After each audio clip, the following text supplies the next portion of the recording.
Okay. Yung position mo ng kamay sa iyong manibela. Okay. Then right konti. Then ibalik muli sa left. Konting left pa. Then center muli. Yan.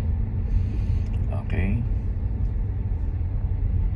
And this is my first student. Okay. He's driving on the road. Okay, gas. Okay.